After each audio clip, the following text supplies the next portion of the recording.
Dave has returned. Nice to have you back. Jimmy, look, I just want to pick up on what Amorim was saying there, because obviously he got public backing from Ratcliffe, and since then it feels like he's, you know, really kind of been able to relax in the job. And perhaps before then he was under so much scrutiny that he couldn't quite, you know, settle in. Give us a little bit of insight in terms of that, you know, you've managed the owner-manager relationship, and how important is it to get the backing? The owner-manager relationship is the most important relationship in the club for the manager. But when an owner comes out and says he backs the manager, that is where the manager needs to start worrying. No, majority of the time. Yeah, I hear you. Look, he's gone to Liverpool, great match, great result. Yeah, showed really a lot of resilience in the game. Then what he has done against Brighton, he's backed it up and calmed the ship down a little bit. Let's not forget, let's not get carried away. They're still far of where they should be, really far. But if he keeps on winning the matches that he needs to keep on winning, they're not going to be champions. Yeah? If he is there and thereabout in the top 4, he's done a really good season. A really good season. If he wins the matches that we all expect that he should win, then he buys himself time, and then he will be next year here.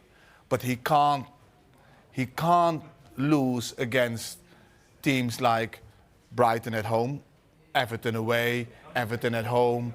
Those kind of matches he needs to win, with all the respect to those teams. And then he will buy himself time, and then he can relax a little bit, and then next year he can get some more players in that he wants, that fits in his system, and then keep on growing. But I wouldn't put too much on the owners giving him backing. It's all about results. It's all about results. If he doesn't win his games, that message will change. This whole set-piece thing is part of a wider issue, and it's not just Arsenal in the Premier League this season. And actually, I was reading an interesting article by Jason Burt in The Telegraph, talking about the Premier League becoming like the NFL, as he puts it, quote, a sport obsessed by set-pieces with elaborate playbooks, breaking up the flow of the game. Don't we want fast, free, flowing football? And therefore, it's not as entertaining. Do you agree the Premier League not as entertaining at the moment, Clinton? No, I understand what he's saying, listen, but if you're winning football matches from scoring from set pieces and it's working for you, why not do it? When we were playing, set pieces was massive, and now all of a sudden it's come back into it. It was like, let's play pretty football out from the back. But sometimes you're not going anywhere. You're getting pressed and people are punishing you and scoring. Get up and play in other people's half. Why not? If they're good at it, I understand the teams like the Liverpool and Arsenal can play out from the back. Even though Arsenal are a threat from set pieces. I've always said it. I said it the other day, Jules. I hated going into training and having to sit there for half an hour or stand around half an hour, 45 minutes and do set pieces. It bored the life out of me because I knew where I was. I was on the goalkeeper. But you need to do that. Yeah, but they're a bit more complicated now, Clinton. Yeah. No, but they are more complicated. No, but they are complicated more. They are better now. That's what I'm saying. They do work. So people are saying, oh, yeah, it's ruining the game. But if you think Arsenal, if they win the Premier League and most of their goals will come from set pieces, their fans will be disappointed. Absolutely no chance. But it's not ruined, in my opinion, it's not ruining the game. Exactly. Because people were moaning last season or the season before last that they was bored about watching Man City. Yeah, exactly. Playing short pass. I think it brings a sort of a breath of fresh air where it just brings chaos, carnage into a box. People can't defend it. People don't know what to do. Second balls is a bit old school. I love it.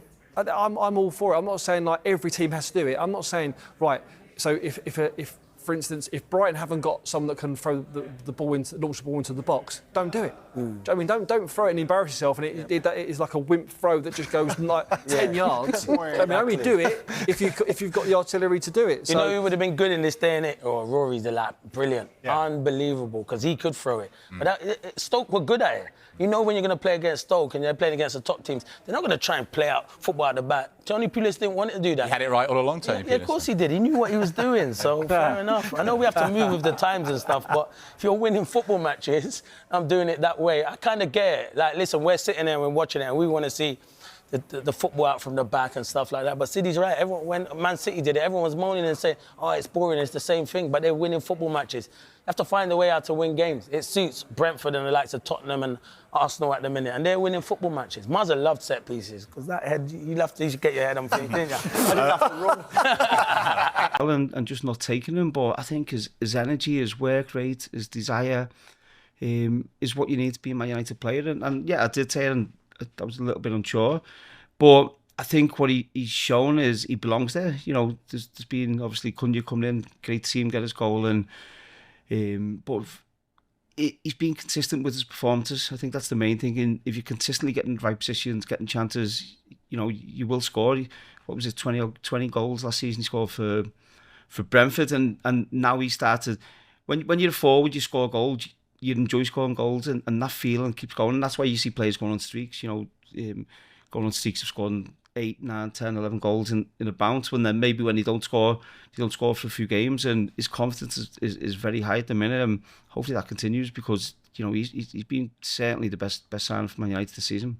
But when you win the Premier League, that's what happens. And teams try and figure out your weaknesses, and it looks like a lot of teams have done that this season. And you need to adjust, you need to adapt. We spoke about this with Amorim.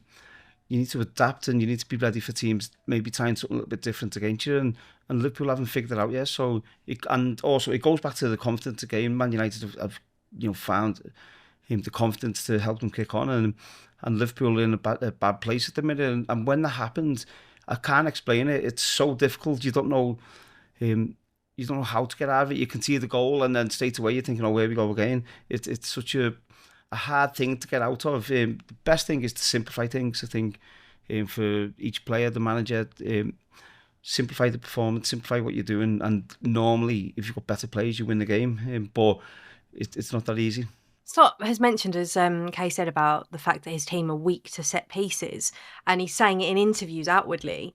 What did you make of that? Because obviously he's been around the block, he knows what he's saying. Will that be sending a message to the players, the right type of message? Yeah, but I also think that I've worked with a few Dutch managers, Van Gaal, Koku, Ron Koeman, and the one thing they are is very honest.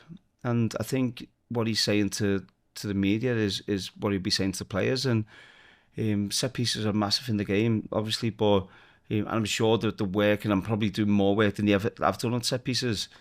But you know, they keep conceding from them, and you know, and other teams will be looking at it thinking, you know, they're vulnerable. Let's put the ball in this area where maybe they wouldn't have before. So, it's an issue for them. But yeah, you've just got to get through it. I think that's what happens in football when you're weak at something.